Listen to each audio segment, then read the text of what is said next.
بسم الله الرحمن الرحیم. الحمد لله و الصلاة و السلام علی سیدنا محمد و آله الطاهرین و لعنت الله علی اعدائهم اجمعین. سلام عرض می‌کنم خدمت دوستان و رفقای عزیزم. محمد اسدی هستم با درس دهم از دوره کاربردی تجزیه و ترکیب در علم صرف و نحو در خدمت شما عزیزان هستم. در این جلسه قصد داریم که تجزیه حرف رو مطرح کنیم و بعد از ذکر تجزیه حرف یک جمع‌بندی کلی از مبحث اجمالی تجزیه اسم، فعل و حرف که تا به حال خدمتتون ارائه کردیم ذکر کنیم. خب خیلی سریع وارد بحث اصلی میشیم و در ابتدا باید نشانه‌های حرف خدمتتون ذکر کنیم. ما عرض کردیم خدمتتون وقتی شما در یک کلامی اسم ها رو و فعل ها رو مشخص کنید، هر آنچه باقی میمونه چیا هستن؟ حرف ها هستن. یعنی وقتی که اسم و فعل مشخص بشه دیگه هیچ کلمه باقی نمیمونه مگر حرف. و گفتیم خود به خود حرف ها بعد از مشخص شدن اسم و فعل مشخص میشن و خودشون رو نشون میدن. در تعریف حرف چی میگیم؟ میگیم حرف کلمه ای است که دارای معنای مستقلی نیست. فعل و اسم دارای معنای مستقل هستند. بس همینطور که این قید رو آوردیم، فعل و اسم از تعریف حرف خارج شدن. حرف کلمه ای است که دارای معنای مستقل نیست و برای برقراری ربط بین افعال و اسما به کار می رود. برای ایجاد ربط، برای برقراری ربط بین فعل و اسم ما میایم حرف رو میاریم. حالا گاهی اوقات این ربط رو بدون اینکه این حرف ما تأثیری روی اون اسم یا فعل بگذارد ما این برقراری ربط رو انجام میدیم و ایجاد ربط رو انجام میدیم به وسیله حرف. گاهی اوقات نه، حرف میاد یک تأثیری روی اعراب و یک تأثیری روی معنای اسم و فعل ایجاد میکنه و بعد از اینکه اون تأثیر رو ایجاد کرد ربط بین اسما و افعال برقرار میشه. پس باید بگیم که حرف ها دو دستن. بعضی حرف ها تأثیر میگذارن روی اسم و فعل از نظر لفظی و معنوی و ارتباط رو ایجاد میکنن و بعضی از حرف ها بدون اینکه تأثیری روی اسم و فعل بگذارن اون ایجاد ربط رو انجام میدن. حالا این حرفی که به این صورت تعریف کردیم علاماتش همون مطلبیه که ذکر کردیم. یک، مبتدا واقع نمیشه. دو، خبر واقع نمیشه. هیچ وقت شما حرفی رو نمیبینید که مبتدا خبر واقع بشه. و سه و چهار این که علامات 18 گانه اسم و علامات 18 گانه فعل که در جلسه دوم و سوم خدمتون ذکر کردیم رو قبول نمیکنه. این از تعریف حرف و علامت حرف. پس میتونیم بگیم که هر آنچه که اسم یا فعل نباشد حرف خواهد بود. خب بریم یه مثال از حرف بزنیم تا این ربطه رو که بین اسم و فعل برقرار میکنه توضیح بدیم و بعد انواع حروف رو خدمتون مطرح کنیم. مثال از حروف جاره هستش. ببینید مثال رو: سرتو من البصره الی الکوفه. الان ما یک فعل داریم که سرتو هستش، یعنی سیر کردم من متکلم، و یک اسم داریم به عنوان بصره، البصره، یک شهری هستش. خب پس یک سیر کردنی اتفاق افتاده و یک اسمی داریم که بصره هستش. در ابتدا اگر این دوتا رو کنار هم بگذاریم هیچ ربطی بینشون برقرار نیست، ولی اون چیزی که میاد ربط بین سیر کردن من و بصره رو ایجاد میکنه حرف من هستش که اگر نباشه هیچ ربطی وجود نداره بین این فعل و اسم. یعنی حرف من میاد چه کار میکنه؟ میاد میگه که سیر کردن من ابتداش از بصره بوده، یعنی من سیر کردنم از بصره شروع شده. پس یه مشخصه‌ای به فعل من داد، یه توضیح بیشتری نسبت به فعل من داد که ابتدای سیر از شهر بصره بوده. پس من یه سیر کردنی داشتم که از شهر بصره شروع شده. این از حرف من که معنای اسمی ابتدا رو داره، یعنی ابتدای مسافت، ابتدای غایت. اون ابتداییت رو میاد حرف من بین سرتو و بصره برقرار میکنه. حرف بعدی که در این کلام وجود داره اله هستش. اله هم یک ارتباطی برقرار میکنه، اما بین کوفه و بین سیر کردن من. سرتو الال کوفه، بین سیر کردن و کوفه هیچ ربطی وجود نداره در ابتدا و این اله هستش که میاد ربط بین سیر و کوفه رو برقرار میکنه. و معنای اسمی اله چی هستش؟ انتها، انتهای غایت، انتهای مسافت. پس ببینید ما اومدیم بین اسم و فعل به وسیله حرف ارتباط برقرار کردیم و اسم و فعلی که نمیتونستن با هم دیگه ارتباط برقرار کنن رو یک ارتباطی بینشون برقرار و ایجاد کردیم. خب ما توی این مثال دیدیم که حروف ما تأثیرگذاری بر روی مدخول خودشون داشتند و مجرور کردن مدخول خودشون رو و ایجاد ارتباط رو هم برقرار کردن. پس حروف در یک تقسیم بندی به حروف عامل و حروف غیر عامل تقسیم میشن. حروف عامل حروفی هستند که هم عمل میکنن بر روی مدخول خودشون و هم ایجاد ارتباط انجام میدن، ولی حروف غیر عامل حروفی هستن که عملی انجام نمیدن روی فعل و اسم اما ارتباط رو برقرار میکنند. بریم سراغ انواع حروف عامل و غیر عامل. حروف عامل ما تقریبا 38 مورد رو از کتب نحوی برداشت کردیم و خدمتون ذکر میکنیم و لیست کاملش رو به کتاب‌های نحوی رجوع کنید و در اونجا ببینید. در قسم اول ما 17 مورد حرف جر داریم، حروفی که بر سر اسم داخل میشوند و اسم رو مجرور میکنن که لیست اونها و مثالهای اونها رو میتونید در کتب نحوی ببینید، مثل با، تا، الی، علا، ان، لام، فی و الی آخر. یه مثال از آیات قرآن: سعی فی خرابها، سعی کرد اون فرد غائب در خراب کردن مسجد.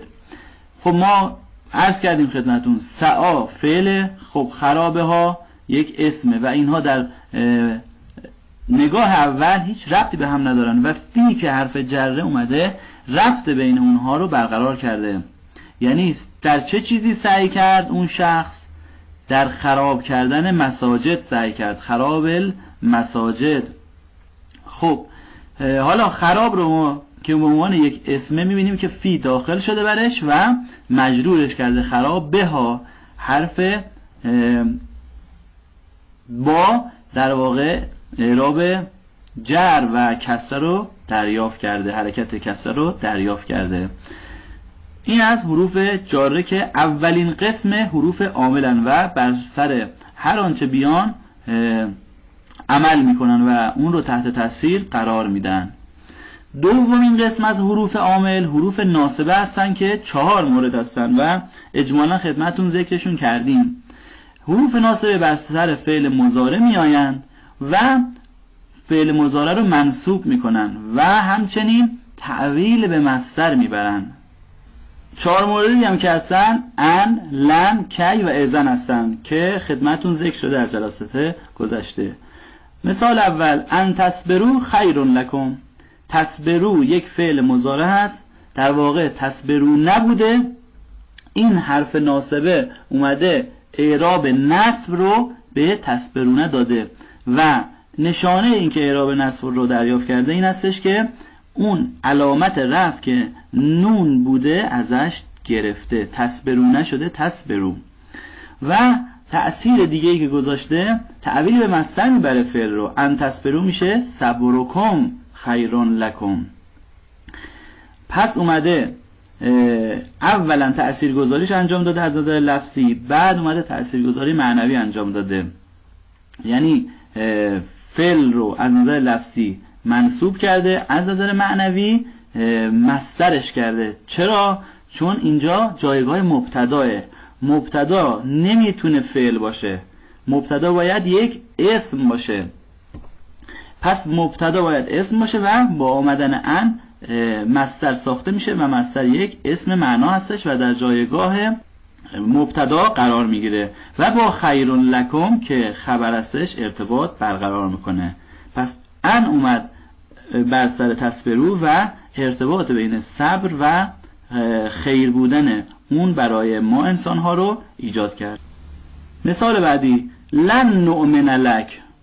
میبینیم که لن بر سر نؤمنه داخل شده. در واقع چی داشتیم؟ نؤمنو بوده، ایمان می آوریم. وقتی لن بر سر نؤمنو اومده تبدیلش کرده به نؤمنه و اعراب نصب بهش داده و یک معنایی هم بهش اضافه کرده، معنای هرگز رو بهش اضافه کرده. هرگز ایمان نمی آوریم به تو. پس اومده این تأثیر نصب رو روی نؤمنو ایجاد کرده، حرف لن. و همینطور مثال های دیگه ای که در کتب نحوی اومده و انشالله در تجدید ترکیب به وفور به این حروف ناصبه و حروف جاره ما بر میخوریم و معناش رو ذکر میکنیم و تأثیر لفظی و معنویش رو خدمتون بیان میکنیم.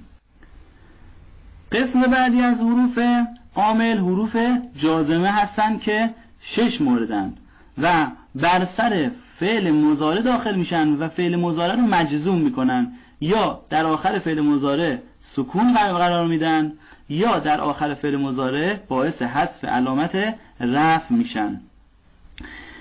این 6 مورد لم، لما، لامی که بر سر فعل امر داخل میشه و لا نهی هستن که باعث منفی شدن معنای مضارع میشه و اون فاعل رو نهی میکنه از انجام دادن فعل مضارع. و همچنین ان و ازماع شرطیه. این 6 مورد و تفاوت ان و ازماع شرطیه با 4 مورد قبلی این هستش که ان و ازماع 2 تا تأثیر در جمله ایجاد میکنن. چرا؟ چون ان و ازماع شرطیه که حروف شرطی هستن میان یک جمله شرط و یک جمله جزا و جواب دریافت میکنن و یک بار میان فعل شرط و جمله شرط رو مجزوم میکنن و یک بار میان فعل جزا و جمله جزا رو مجزوم میکنند. پس 2 تا تأثیر در ان و ازماع شرطیه و یک تأثیر در 4 مورد دیگه خواهیم داشت. یک مثال از حروف جازمه هم میخوایم خدمتون ذکر کنیم. برای لم ذکر میکنیم لم تنذرهم.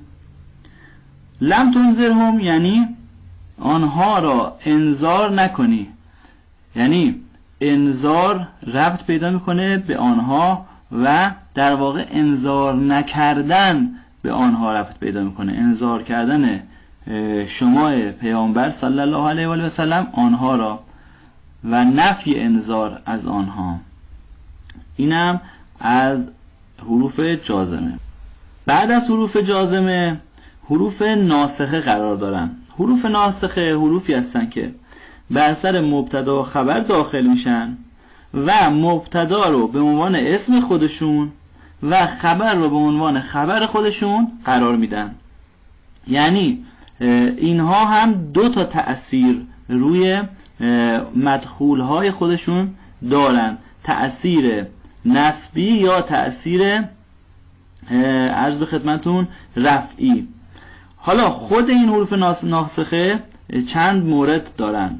اول حروف مشبهتون بالفعل یا حروف مشبهه به فعل، حروفی که شباهت به فعل دارن در عمل. 6 مورد هستن و باهاشون آشنا هستید. حروف مشبهه بالفعل نصب به اسم میدن و رفع به خبر میدن، مثل ان، ان، کأن، لکن، لعل و لیت. به عنوان مثال ان الله غفور رحیم. ان بر سر الله غفور رحیم داخل شده. در واقع الله مبتدا بوده و مرفوع، غفور رحیم خبر بوده و مرفوع، یعنی رحیم نعت یا صفت برای غفور و غفور خبر بوده، یعنی الله غفور داشتیم ما. ان اومده بر سر مبتدا خبر داخل شده و باعث تأکید شده و تأکید انجام داده برای این جمله. همونطور که میبینید الله که باید مبتدا بود و مرفوع اعراب نصب گرفته و غفور که خبر بود همون اعراب رفع خبری رو داره. ان الله غفور رحیم. این از یک مثال از حروف مشبهتون بالفعل. انشالله توی موارد بسیار بسیار زیادی این حروف رو در کلام عربی خواهیم داشت و تجزیه و ترکیب خواهیم کرد. مورد بعدی از حروف ناسخه حروف شبیه به لیسه هستن که 4 مورد هستن.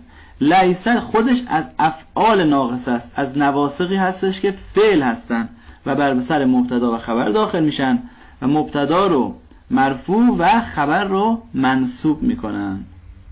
حالا لیسه که رفع به اسم میده و نصب به خبرش میده 4 حرف داریم که شبیه به این لیسه هستن و بهشون میگیم حروف شبیه به لیسه.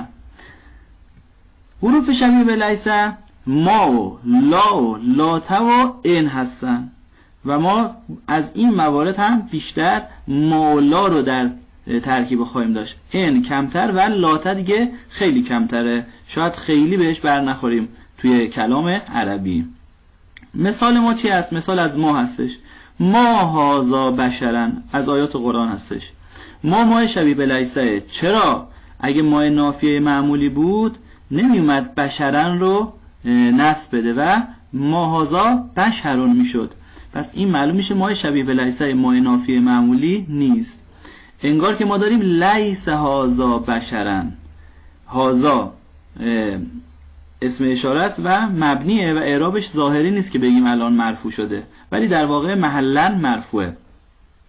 و بشرن که باید مرفوع میشد الان منصوب شده و ما اومده این تأثیر نصب رو روش ایجاد کرده. ما هازا بشرن، این حضرت یوسف علی نبینا و علیه و علیه السلام بشر نیست گویا.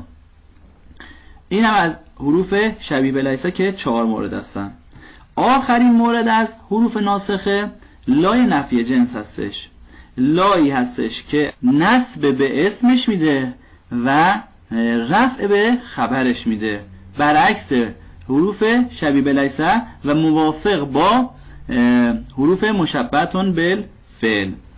و این که میگن نفی جنس برای چی میگن؟ چون عمل کرده نفی جنس رو انجام میده. یعنی چی؟ یعنی خبر رو نفی میکنه از جمیع افراد جنس مبتدا.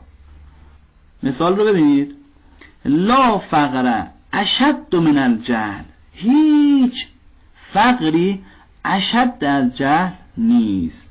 هیچ فقری شدیدتر از جهل نیست. مثال ساده تر خدمتون بگم. لا رجل فی الدار. ببینید ما در واقع رجلون فی الدار داشتیم، یعنی یک مردی در خانه است. رجلون فی الدار، یک مردی در خانه است. وقتی میگیم لا رجل فی الدار یعنی هیچ فردی از جنس مرد در خانه نیست. حالا اینجا لا فقر اشد من الجهل، کلام آقا امیرالمومنین امام علی علیه السلام هستش. هیچ فقری شدیدتر از نادانی و جهل نیست. یعنی هیچ فقری رو ما پیدا نمی کنیم که شدیدتر از جهل باشه این فقر. بس جهل شدیدترین فقره و ما هیچ فقری رو شدیدتر از جهل پیدا نمی کنیم. نفی می کنیم یک فقری پیدا بشه که شدیدتر از جهل و نادانی باشه. بس لای نفی جنس کار کرد؟ نصب به اسم داد و رفع به خبر. خب بعد از حروف عامل ما حروف غیر عامل رو داریم که بهش حروف مهمله هم گفته میشه و یک لیستی از این حروف غیر عامل رو ما از کتاب بدایت النحو تصویر گرفتیم و برای شما در اینجا قرار دادیم. و این لیست نشون میده که حروفی که در این لیست ذکر شدن هیچ کدوم تأثیر لفظی بر روی مدخول خودشون ندارن و فقط در معنا تأثیر ایجاد میکنن و ایجاد ربط بین اسمها و فعلها برقرار میکنن و هر کدوم بنابر اون معنایی که دارن میان تأثیر معنوی رو ایجاد میکنن که انشالله در تجزیه و ترکیب آیات روایتی که در آینده خواهیم داشت حتما از این حروف خواهیم داشت و تأثیر معنویشون رو بررسی خواهیم کرد. خب اینم از بحث حروف عامل و حروف غیر عامل. حالا ما تجزیه اسم و فعل و حرف رو در اینجا به پایان رسوندیم. بریم یک جمع‌بندی خیلی جمع و جور از تجزیه اسم، تجزیه فعل و تجزیه حرف مطرح کنیم و این جلسه به پایان برسه و انشالله در جلسه بعدی ترکیب اسم رو آغاز میکنیم و نمونه‌ای از ترکیب اسم رو میگیم و وارد تجزیه و ترکیب آیات و روایات متون عربی خواهیم شد. خب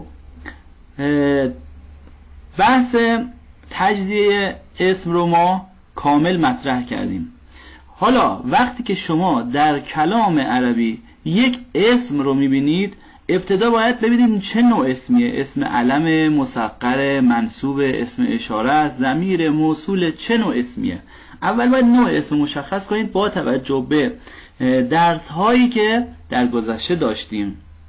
بعد از اینکه نوع اسم معلوم شد، باید ببینید عدد اسم چی هستش. در واقع همون مفرد و مثنی یا جمع بودنه که معمولا در اسمهای متصرف این اتفاق میفته و اسمها مثنی و جمع میشن. پس باید ببینیم اسم مفرد، مثنی یا جمعه. بعد از اینکه این هم معلوم شد، میایم میبینیم اسم ما مذکر یا مؤنثه. اگر مذکره، مذکر حقیقیه یا مجازیه، یا اگر مؤنثه، مؤنث حقیقیه یا مؤنث مجازیه. و بعد نگاه میکنیم که اگر مؤنث بود آیا مؤنث لفظی داریم یا مؤنث معنوی داریم، یعنی در لفظش علامت تأنیث هست یا نیست، فقط در معنا مؤنثه. مثل زینب، مثل مریم، اینها فقط از نظر معنا مؤنث هستن و در لفظشون علامت تأنیث ندارن که خدمتون در جلسه گذشته توضیح داده شد. بعد از تذکیر یا تأنیث باید معلوم بشه این اسمی که داریم معرفه است یا نکره است.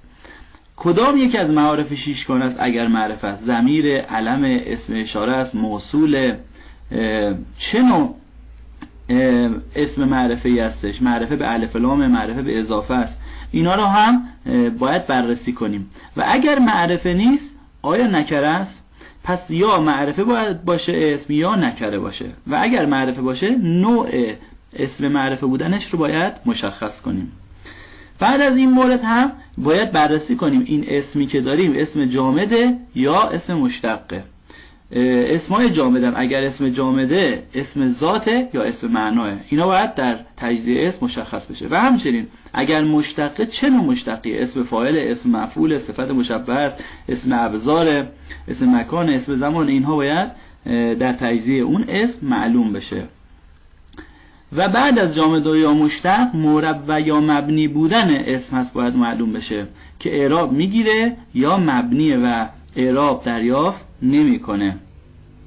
معرب همون قبول اعرابه و نوع اعراب رو مشخص میکنیم. مبنی هم عدم قبول اعرابه و محلن اعراب بهش میدیم و اون رو به صورت معنوی اعراب بهش میدیم. میگیم اگر در محلی بود که اسم معرب قرار میگیره، این محل محلیه که مثلا منصوب میشه، پس میگیم ما محلن این اسم مبنی رو داریم، اعرابش محلیه نه لفظی و در لفظ مشخص نمیشه. و در آخر باید مشخص کنیم اسم ما منصرفه یا غیر منصرف. منصرف اسمیه که همه اعراب ها رو دریافت میکنه، غیر منصرف اسمیه که کسره نمیگیره و تنوین نمیگیره و به جای کسره و تنوین فتحه دریافت میکنه. این رو هم توضیح ندادیم اما مثالهاش رو خواهیم داشت و بررسی خواهیم کرد. این میشه تجزیه کامل یک اسم و ما تجزیه اسم رو باید به این شکل انجام بدیم. خب بریم سراغ جمع‌بندی تجزیه فعل. خب اولین چیزی که در فعل باید ما بدونیم اینه که زمان فعل و صیغه فعل به چه شکل است. باید ببینیم اولا فعل ماضی، مضارع یا امره. حالا بعد از اینکه مشخص شد باید ببینیم مفرد، مثنی یا جمعه و در آخر ببینیم غائب، مخاطب یا متکلمه. در این صورت زمان فعل و صیغه فعل مشخص میشه که این سه امر معلوم بشه. مثلا میگیم فعل ماضی مفرد غائب داریم. این از زمان و صیغه فعل.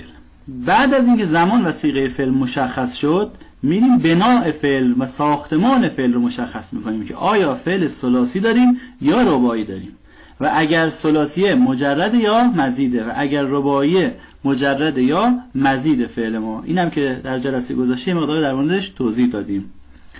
خب بعد از بناء فعل وضعیت حروف اصلی رو مشخص میکنیم که آیا فعل ما صحیح از نظر حروف اصلی، یعنی غیر معتل یا نه معتله، و اگر معتل نیست آیا محموزه یا مضاعفه، و اگر نه معتل نه محموزه نه مضاعفه میشه سالم.